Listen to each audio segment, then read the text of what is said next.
Can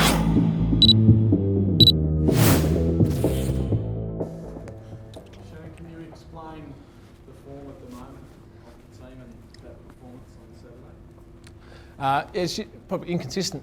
That's what's been happening a little bit this year, unfortunately.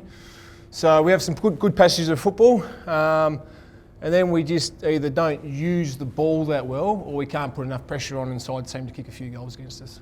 And why is that? It would be nice to always have that answer, but I think it's just, we talk about consistency. So that's how you prepare, how you train. But most of footy now, I think when you get older, it's just a mindset and attitude towards the game. So I don't necessarily think it's a get ahead of ourselves or individually, or we're 10 goals up, we can take it easy, or it's too hard. It's just at the moment, I don't think we've been working hard enough just to get the results, because we understood this year against good teams, you're always going to get challenged. And it's how you keep responding. And at the moment, we respond, and then sometimes we don't.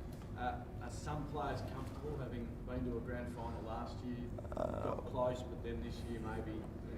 Because a lot of the experts are saying no one's improved in the team at all. Yeah, that is going to get asked, of course. I'd be disappointed if we thought as a team, and then also individually, on the back of what we did last year, that we're going okay and it's going to work out and we'll just roll up. I don't think that's been the case. It's just you're always dealing with different challenges through football, and that's what we've been trying to talk about with the group. So myself, you're a young player, you come in, you probably get a couple of free years because people don't pay a lot of attention to you, and then you start to be a good player, people pay you attention. I think it's the same as a team. So we probably flew under the radar a little bit last year. This year teams want to beat us, and it's just dealing with that expectation, and that's individually and as a team. And so on the flip side of that, are you too reliant on Nick Nat-Nui? Is he the barometer for the West Coast Eagles? Well, good players always help your team, and Nick's been able to do that for the past few years. Yes, he can give us some ruck tap. We understand the dominance that we can get from that, but it's just a collective as a team. Individually, probably haven't played as well as what we'd like to do, but then as a team, we haven't played anywhere near good enough team footy. That's with pressure, tackling, winning the ball, and then sharing the ball, but that's with your ball movement. We just haven't done that as a team. So, yes, individuals make up a team, but we just haven't played well as a team. How do you get out of that situation? You said you've been inconsistent. Yeah. You've been consistently inconsistent. Yeah, that's So right. How do you get out of that? Training, preparation, and how you prepare. So you learn over the journey. I think the more you train is the more habits that you can get. So we've been trying to train a bit more this year, do a bit more touch. So that's with goal kicking, marking, whatever you want to do. I think that's how you get out of, if you're not happy or you're with the way you're playing, so if you're in a bit of a form slump or you're a bit inconsistent, the more you keep training or practicing that skill, I think you tend to get yourself out of that. So I think that's the way to get out of it. That's the way to get forward. And the working hard element of the game, so you're not working hard enough. Define working hard enough. That's a good question. Working hard enough? Working hard enough is, I suppose, the team or the player you're up against is always pushing the limits or pushing the boundaries. And someone that does that well is probably Matty Prittis. So all the time he always gives as much effort as he can. So of course, if you're fresh, you might be able to run quicker compared to the last quarter, but you're always going as hard and as fast as you can. The thing that you don't want to do is just leave it up to others or go, it's too hard, I'm not going to try today, I'll come back the next day. You can always contribute. Tackling, blocks, giving a handball to your teammate.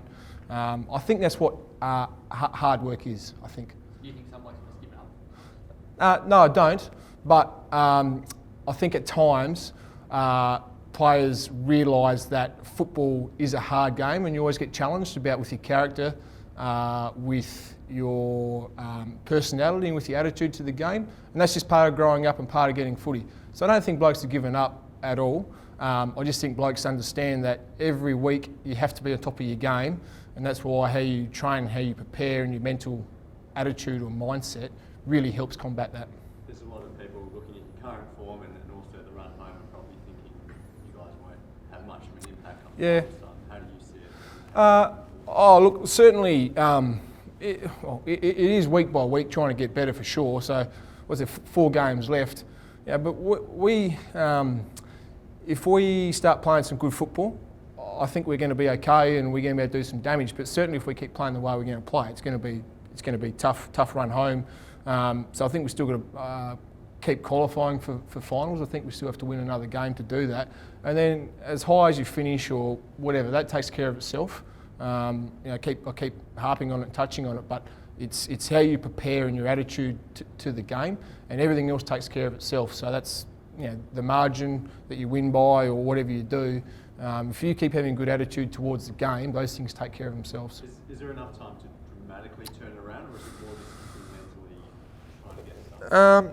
Yeah, like in what, like to change the. Like form, confidence? Look, well, it can change very quickly. Yeah, for sure. Like when you it's even like cricket, when you're flying, it can change very quickly to the bad. And the same when you're struggling, you make a couple of runs and you get yourself in form. And I think that's the same with footy. If you keep working hard, keep doing it training, it can change very quickly for us. Yeah. You talk a lot about preparation, and you guys mentioned over the bye, a few of the senior players mentioned over the bye, you've got a good block of training in, and some of the preparation standards have gone up. Yeah. Have you felt there's been a tail off? Yeah, no, I don't think that there has been. And I know I have been talking about it. It might seem that we haven't been doing it well. I think we have been doing it well, but it's just about doing it consistently, and how you prepare and how you train, I think, puts you in good stead for game day. Doesn't mean you're always going to win every contest or win every game, but I certainly think it puts you in the ballpark and it puts the percentages in your favour. Everyone's trying to improve and get better and work on something at training, and if you're not doing that, then you can be going backwards. But I think players understand the importance of trying to keep getting better, and we got to have probably a month of training there, just with the way the program was structured. We got to have a month of pretty good hard training. If this week you've got to focus in the first quarter, what's the first thing? The hunt, or ball use, execution? What's the first thing that you need to do? Well, we'll need to do everything well, but I think country footy or AFL footy, pretty much how the game is played is probably like around the contest. So that's pretty much what it is. So yes, there's probably more contests in the midfield, but even when you're up forward or down back, when you're in a contest, just making sure, making sure you win it, that's your aim. But if you can't win it, making sure you negate what the opposition are trying to do. I think that's the focus, that's as simple as it is. What are Nick Naff's chances of playing this week? He's been progressing really well. So I think he trained over the weekend, and he'll have to train this week. He's been coming along quite well. It'll just depend on how he pulls up and how the physios are going to want it to be, mate. A lot of sports science these days. You had a lot of guys on the weekend really down on output. Are they feeling the pressure at the moment? Or just with the way they've been playing? Or the Nick? selection? Yeah. Things like that. Is there pressure on them? Or do they feel a bit on edge at the moment? Well, I think always in footy you always do feel a little bit on edge, because you're always wanting to improve and get better. I think that's just the nature of footy. Even if you play a good game, you want to play another good game. So you're always on edge, like a little bit. As I touched on, we've got a few blokes not playing as well as what they'd like to be. As a team, we're not playing as well as we'd like. So it's everyone. We want to get better. Doesn't matter if you're in form or out of form. Every week you can always contribute something, and that'll be the aim of everyone. How did you view how midfield worked and the defence worked when Jeremy went into the role? I haven't thought about it yet too much, mate. I think it still worked reasonably well. We understand down back, Gov reads the game really well and can provide a bit of that intercept marking. So, yes, when your personnel does change, it naturally changes a bit, but I don't think it disadvantaged or advantaged any area in any big way. Sometimes coaches make a statement at selection. Do you Yep. think it's got to that stage that maybe one of your big name players needs to maybe be rested to give everybody else rested that drop? Yeah. Give it a bit of a rev up? I don't think so. No. We've been trying to find, I suppose, a team that contributes well each week. We just haven't been able to quite find that. So that's due with just a bit of form. But any given day, you probably have 3 players play above their best and 3 players play below their best, and that's that in between.